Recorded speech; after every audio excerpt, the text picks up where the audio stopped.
السلام علیکم۔ آج میں دوبارہ پھر آپ کے سامنے حاضر ہو گئی ہوں۔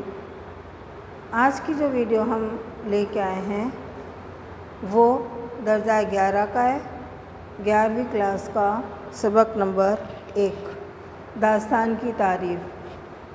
داستان کی تعریف پر مختصر تبصرہ میں پہلے آپ سے اس ویڈیو سے پہلے کر چکی ہوں۔ انشاءاللہ امید ہے کہ آپ کو وہ ساری چیزیں اچھی طرح سمجھ میں آ چکی ہوگی۔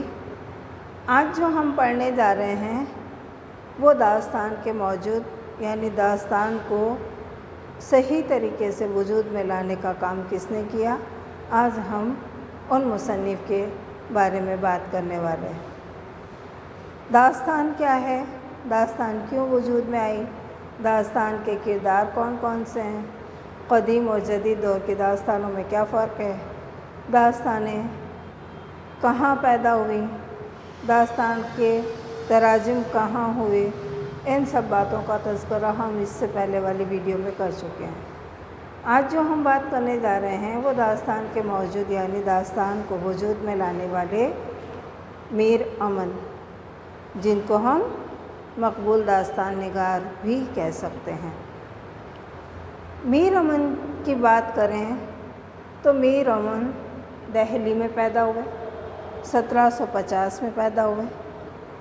اس وقت جب دہلی کے حالات خراب ہونے لگے، اس وقت میر امن نے دہلی چھوڑنے کا فیصلہ کیا، کیونکہ ذریعہ معاش ہر انسان کو چاہیے ہوتا ہے، معاش، روزی روزگار۔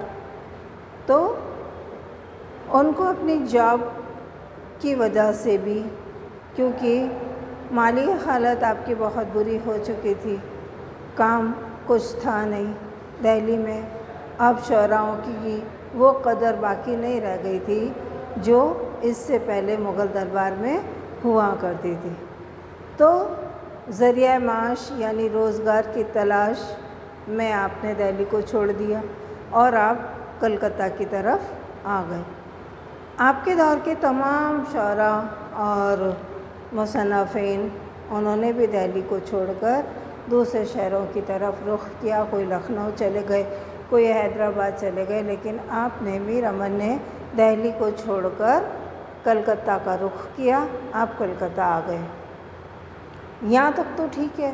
کلکتہ آنے کے بعد میر امن نے اب کیا کیا، ان کے وہاں کوئی دوست تھے، ان کی ملاقات کی وجہ سے، ان سے دوستی کی وجہ سے ان کی ملاقات فورٹ ولیم میں موجود کچھ اساتذہ سے تھی دوستی۔ تو میر امن کے ایک دوست آپ کو لے کر فورٹ ولیم کالج چلے گئے، کیونکہ آپ کو نوکری کی تلاش تھی، آپ چاہتے تھے کہ آپ کو کوئی جاب مل جائے جس سے اپنی زندگی آسانی سے بسر کر سکیں، اور اسی غرض سے آپ فورٹ ولیم کالج کے جان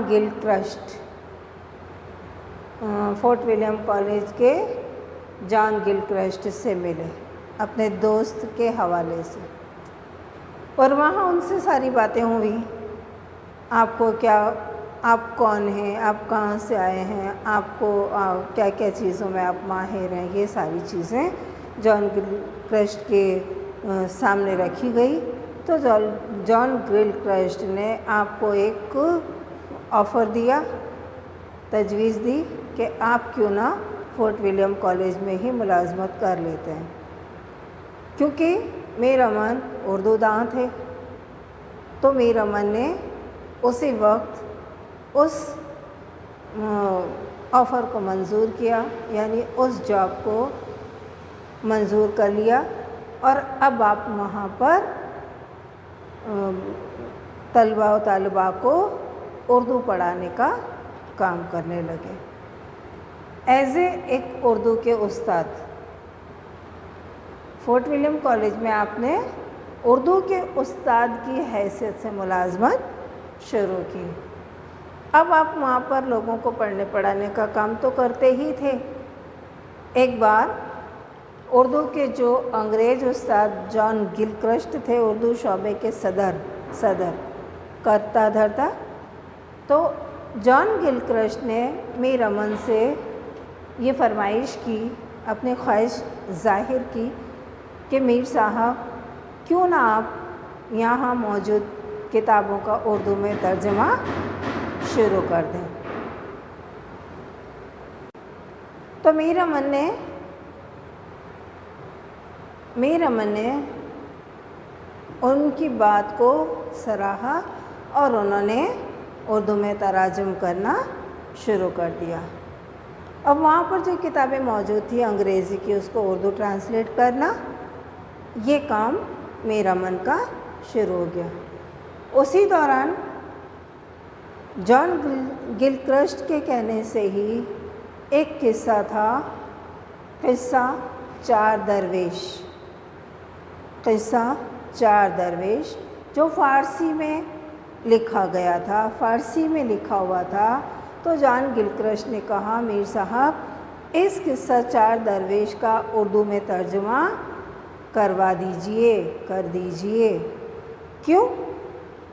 کیونکہ یہ کتاب انٹرسٹنگ ہے، اور وہ ترجمے کروانے کی غرض کیا تھی، کس مقصد سے انگریزوں نے انگریزی کتابوں کے، فارسی کتابوں کے، سنسکرت کی کتابوں کے اردو میں ترجمے کیے، تاکہ جو ہندوستان نئے انگریز، جو برٹش کمپنی کے لوگ جو ہندوستان آتے تھے یہاں کی فوجوں میں شامل ہونے کے لیے، یہاں پہ لوگوں پر حکومت کرنے کی غرض سے آفیسرز بن کر آتے تھے، تو وہ لوگ کیونکہ ان کو صرف اور صرف انگریزی ہی آتی تھی، لیکن وہ یہاں کے لوگوں سے، یہاں کی زبان سے وہ مخاطب نہیں تھے، یہاں کی زبان ان کو نہیں آتی تھی، تو وہ لوگوں سے کیسے مخاطب ہو، وہ لوگوں سے کیسے بات کرے، وہ اپنی بات لوگوں تک کس طریقے سے پہنچائے، اور یہاں کے لوگوں کی باتوں کو وہ کیسے سمجھے۔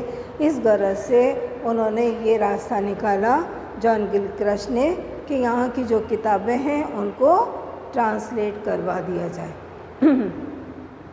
تو یہ جو قصہ چار درویش ایک طویل قصہ ہے، اس کا اردو میں ترجمہ کیا گیا، جس کا نام رکھا گیا باغ و بہار۔ جی ہاں، یہ وہی اردو کا چار درویش کا قصہ ہے فارسی کا، جس کو اردو میں ترجمہ کروایا گیا، اور اردو میں جو ترجمہ ہوا تو اس کا نام، ظاہر سی بات ہے کہ آپ کسی لینگویج کا اپنے اس میں لینگویج میں ترجمہ کریں گے یا اس کو ٹرانسلیٹ کریں گے تو بالکل صحیح بات ہے کہ اس کا نام تو بدلے گا ہی۔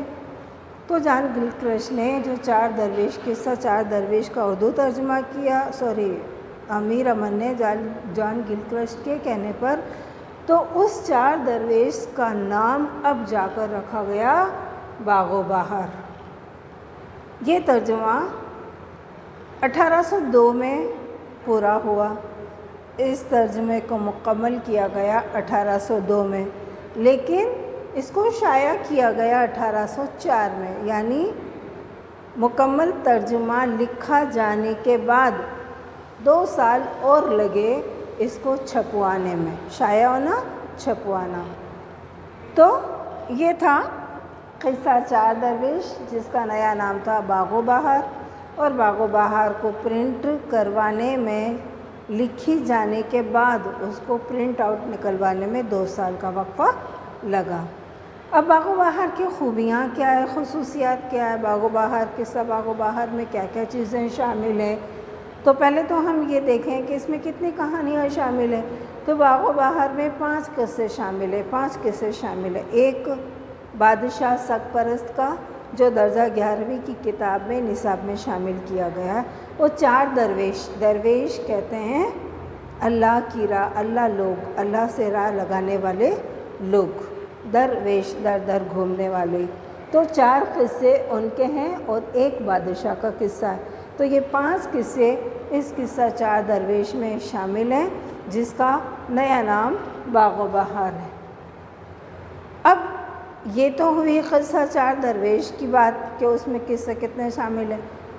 اب یہاں پر میر امن کی خوبیاں، انہوں نے جس قصے کو ترجمہ کیا اس کی زبان کیسی تھی، وہ قصہ کیوں مقبول عام ہوا، لوگوں نے اس کو کیوں پسند کیا، کیونکہ میر امن کی زبان جس زبان میں انہوں نے اس قصے کو لکھا وہ زبان اس دور کے جو عام رعایا لوگ، عام لوگ جو بولتے تھے، بولنے میں جو زبان استعمال کی جاتی تھی، میر امان نے اسی زبان میں اس قصے کو لکھا۔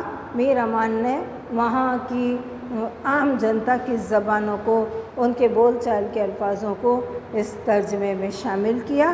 یہ زبان عام لوگوں کی زبان ہی تھی جس میں قصہ چار درویش کو لکھا گیا، اور اسی وجہ سے یہ قصہ بہت زیادہ لوگوں نے پسند کیا۔ جی اب دیکھیے قصہ چار درویش یعنی باغ و بہار، اس کے کردار کیا تھے؟ اس سے پہلے بھی میں نے آپ کو بتایا تھا کہ اس کے کردار کیا تھے، یعنی اس میں کون کون سے کیریکٹر تھے، کیریکٹر۔ تو وہاں پہ داستان میں کیونکہ انسان وہ کچھ سننا پسند کرتا ہے یا وہ کچھ لکھنا پسند کرتا ہے جو کسی ایک انسان کے خود کے قابو میں کوئی چیز نہ ہو، ایسی چیزوں وہ خیالی طور پر ان کہانیوں میں شامل کرتا ہے اور وہ اپنے دل کی خوشی حاصل کرتا ہے۔ جیسے کہیں آپ نے دیکھا ہوگا کسی فلم کو ہم دیکھتے ہیں، ایک فلم میں ایک ہیرو جو ہوتا ہے وہ 8-8 10 گنڈوں کو مارتا ہے، پیٹتا ہے، اور اینڈ میں ہیرو کی فتح ہو جاتی ہے، ہیرو جیت جاتا ہے اور وہ سارے ویلنز جو ہوتے ہیں وہ ہار جاتے ہیں۔ تو اگر ریئل زندگی میں ہم دیکھیں، اگر واقعی میں حقیقتاً ہم دیکھیں تو ایسا پاسبل نہیں ہے۔ ایک بندہ 4 لوگوں پر 5 لوگوں پر حاوی نہیں ہو سکتا، بلکہ فلموں میں تو فوج کی فوج ویلنز کی ہوتی ہے اور ہیرو ان پر کامیاب ہو جاتا، ان پر ہیرو کی جیت بتائی جاتی۔ تو یہی چیزیں ہیں، یہ تصور میں ہم سوچ سکتے ہیں، تو انہی سوچوں کو داستان کے ذریعے انسان سناتا ہے، اور سننے والے بھی اپنا فرسٹریشن، اپنے دل کے اندر جو غصہ ہوتا ہے اس کو باہر نکالتے ہیں، کیونکہ کچھ دیر کے لیے وہ خوش ہو جاتے ہیں۔ تو ایسے ہی کردار ان داستانوں میں شامل تھے جو مافوق الفطرت عناصر ہے، انسان کی فطرت سے باہر ہے، انسان کی پہنچ سے دور ہے، لیکن انسان کیونکہ فرسٹریٹ ہوا ہے، انسان کیونکہ ذہنی طور پر پریشان ہوتا ہے، اور اسی کے باعث یہ قصے اور کہانیاں سن کر وہ اپنی ذہنی تھکان کو، ذہنی پریشانیوں کو دور کرنا چاہتا تھا، اسی لیے تو داستان وجود میں۔ تو اب داستان کے کردار بھی ویسے ہی ہیں جیسے انسان کی سوچ جہاں تک نہیں پہنچتی۔ تو مافوق الفطرت عناصر ایسی چیزیں جو انسان کی پہنچ سے باہر ہیں، تو وہ کیا ہے؟ وہ ہیں دیو، یعنی ایک بہت لمبے چوڑے سینگوں والا دیو ہے جس کے سینگ ہے، عام طور سے وہ کیا بولتے ہیں، ہماری جیسی شکل کے نہیں ہے۔ دوسرا ہے جن کو ہم نے سنا ہے، جناتوں کے بارے میں ہم سنتے ہیں، کہانیاں بھی سنتے ہیں پر ان کو ہم نے دیکھا نہیں۔ بھوت ہے، بھوتوں کے بارے میں بھی ہم سنتے ہیں کہ غیر انسانی مخلوقات ہے، یہ ساری جو انسان سے جن کا واسطہ بہت کم ہی پڑا ہو، تو یہ سارے عناصر، یہ سارے کہلاتے ہیں مافوق الفطرت عناصر۔ یہ ساری چیزیں جو انسان کی اپنی زندگی میں انسان نہیں کر سکتا۔ اچھا، یہاں پہ اب ان کی کیوں ضرورت پڑی؟ مافوق الفطرت عناصر اور ان سب کا ذکر کیوں کیا گیا؟ کیونکہ ان کہانیوں میں، ان داستانوں میں یہ بتایا جاتا ہے کہ ایک بادشاہ کا بیٹا یعنی راجکمار کسی پری ذات سے محبت کرنے لگا، اور اس پری کو کوئی دیو اٹھا کر لے گیا، یعنی کوئی راکشس اٹھا کر اس کو لے گیا۔ اب وہ کیونکہ بادشاہ کا راجکمار جو ہے وہ انسان ہے، دیو راکشس ہے، پری غیر انسانی مخلوق ہے، لیکن اس کی محبت میں یہ جو راجکمار ہے یہ دیو سے بھی بھڑ جاتا ہے، دیو سے بھی لڑ جاتا ہے، اور اس پر اپنی فتح، کامیابی حاصل کرتا ہے، اور یہی دماغی سوچ کا جو غلبہ ہے، جو انسان سوچتا ہے، اسی کو پیش کرنا داستان کا کام۔ پہلے بھی میں نے آپ کو بتایا کہ داستانیں ریٹن میں داستانیں تو کم ہیں، لیکن سنی سنائی زیادہ جاتی تھی۔ کچھ داستانیں ہندوستان میں پیدا ہوئی، لیکن کچھ داستانیں ایران اور عرب میں پیدا ہوئی۔ ہندوستان میں پیدا ہونے والی داستانیں جو تھی سنگھاسن بتیسی تھی، بیتال پچیسی تھی، طوطا کی کہانیاں تھیں، ہے نا، یہ بہت سارے قصے ایسے ہیں جو ہندوستان میں پیدا ہوئے اور ان کے ترجمے بھی ہوئے۔ لیکن ایران اور عرب میں پیدا ہونے والی الف لیلا ہے، تو اس طریقے کی ایک دو داستانیں جو جن کا ذکر میں نے اس سے پہلے کیا وہ ایران اور عرب میں پیدا ہوئی، جن کے باقاعدہ اردو میں ترجمے ہوئے اور پھر اس کو ہندوستان لایا گیا۔ کچھ داستانیں ایسی ہیں جن کا یہ وجود کہاں پیدا ہوئی وہ اس کا ہمیں نہیں پتہ، لیکن وہ کیونکہ لوگوں نے ان کو ایکسیپٹ کیا، لوگوں نے ان کو اپنایا، لوگوں نے ان کو سننا سنانا شروع کر دیا، اور اس انداز میں سننا سنانا شروع کیا کہ اس داستان میں اپنی زبان کے الفاظ بھی شامل کر دیے، اپنی زبان کا رنگ بھی ان داستانوں کو دے دیا، اور یہی وجہ ہے ان داستانوں کے بارے میں نہ پتہ ہوتے ہوئے بھی لوگوں نے ان داستانوں کو خوب محبت دی، خوب پیار دیا اور ان داستانوں کو پروان چڑھایا۔ یہ ہوئی میرامن کی داستان قصہ چار درویش، جس کا نیا نام ہے باغ و بہار کے بارے میں مختصر سا جائزہ۔ میں اس کے بعد آپ کو بتاؤں گی کہ میرامن کی کل کتنی داستانیں ہیں، میرامن نے اور کیا کیا کام کیے، یہ ساری چیزیں۔ اب باقی بچ جاتا ہے اس کا مین سبق، جو داستان جس داستان کا ایک حصہ ہمارے نصاب میں شامل کیا گیا ہے، قصہ بادشاہ سگ پرست کا۔ انشاءاللہ اس سے اگلی ویڈیو میں آپ کو اس کا مختصر سا خلاصہ میں آپ کو سمجھانے کی کوشش کروں گی انشاءاللہ۔ اگر آپ کو اس ویڈیو سے ذرا سا بھی فائدہ ملتا ہے، ذرا سا بھی اس سے آپ کو کچھ آپ کی مدد ملتی ہے، آپ کو کچھ مدد ملتی ہے، تو آپ سے یہی کہوں گی کہ اس چینل کو لائک کریں، سبسکرائب کریں اور بیل کا آئیکن دبائیے اور کمنٹ ضرور کیجیے، کیونکہ کمنٹ چاہے اچھا ہو یا برا، آپ کے کمنٹ سے مجھے حوصلہ ملتا ہے، اور اسی حوصلے کی بنا پر میں اور کیا اچھا کر سکوں اور کس طریقے سے میں آپ کے سامنے اس نصاب کو لے کر حاضر ہوں، اس کا مجھے حوصلہ ملتا ہے۔ ملتے ہیں انشاءاللہ نئے ویڈیو میں۔ اللہ حافظ۔